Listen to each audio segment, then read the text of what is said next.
राजस्थान की भजनलाल सरकार के शिक्षा मंत्री मदन दिलावर इन दिनों पूरी तरह से एक्शन मोड में नजर आ रहे हैं।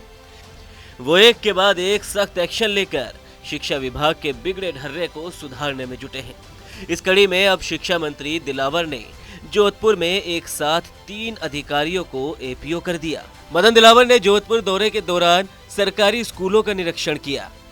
मंत्री जी ने राजकीय उच्च माध्यमिक विद्यालय और राजकीय उच्च माध्यमिक विद्यालय कुड़ी 2 का निरीक्षण किया। स्कूलों में सफाई व्यवस्था और अव्यवस्था को लेकर मंत्री जी काफी नाराज दिखे। स्कूल में शौचालयों की खराब हालत देखकर मंत्री जी ने यहां तक कह दिया कि यहां के अधिकारी रहने लायक नहीं है। जानबूझकर बच्चों को बीमार करने जैसा षड्यंत्र चल रहा है। बीते रोज एक प्रेस कॉन्फ्रेंस के दौरान मदन दिलावर ने स्वच्छता को लेकर क्या कहा, सुनिए। हमने स्वच्छता के लिए सब अधिकारियों को निर्देश दिए हैं कि हर गांव बिल्कुल साफ सुथरा दिखना चाहिए, कहीं गंदगी नहीं होना चाहिए। और इसलिए जो केंद्र सरकार से, राज्य सरकार से बिल्कुल धनराशि मिलती है एफएफसी एसएफसी की, वो पर्याप्त होती है। यानी छोटी से छोटी ग्राम पंचायत में भी कम से कम 5 लाख रुपए साल के मिलते हैं। उससे हम गांव को आसानी से साफ रख सकते हैं। हमने पीएचडी को भी कहा है, यानी जन स्वास्थ्य अभियंत्री को, जिसको गांव की भाषा में जलदायी विभाग भी कर रहे हैं, कि आप गंदगी कम से कम करें। क्योंकि उन्होंने सड़कें खोद के डाल दिए, उसको ठीक नहीं किया है।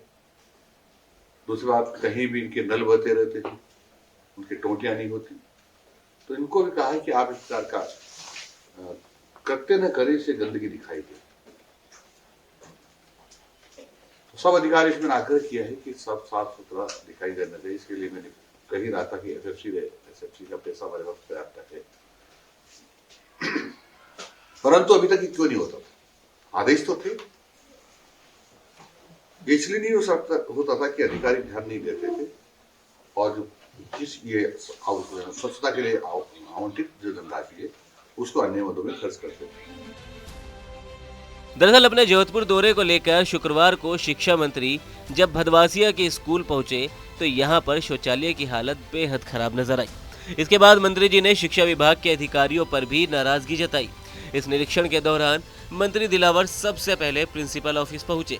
यहां उन्होंने उपस्थिति रजिस्टर मंगवाया और उसके बाद कक्षाओं का निरीक्षण किया।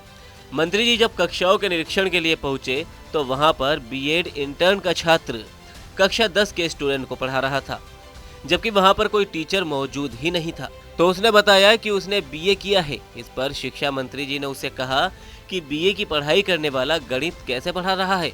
तो उसने बताया कि उसने 12th में साइंस मैथ्स ली थी।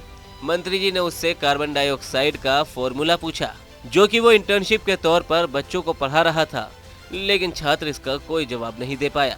मंत्री जी ने उससे साइंस मैथ्स के सब्जेक्ट पूछे तो उसने भूगोल और इतिहास के बारे में बताया।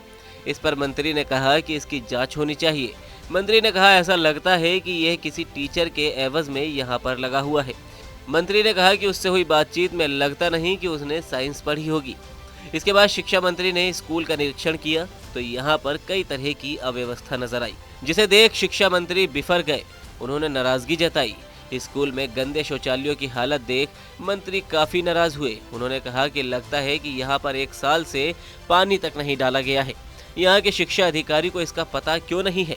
जिसके बाद शिक्षा मंत्री ने बच्चों से गणित के सवाल पूछे, जिनका बच्चों ने सही जवाब दिया तो उन्होंने बच्चों को शाबाशी भी दी। शिक्षा मंत्री को अपने बीच पाकर बच्चे भी काफी खुश नजर आए। उन्होंने बच्चों से हाथ भी मिलाया। शिक्षा मंत्री के दौरे के कुछ देर बाद ही माध्यमिक शिक्षा बोर्ड कार्यालय बीकानेर की ओर से आदेश जारी किए गए, जिसमें राजकीय उच्च माध्यमिक विद्यालय भदवासिया की प्रिंसिपल अरुण पवार को स्कूल में अनियमितताओं के चलते एपीओ कर दिया गया। वहीं एक सीबीईओ और डीईओ पर भी गाज गिरनी तय मानी जा रही है।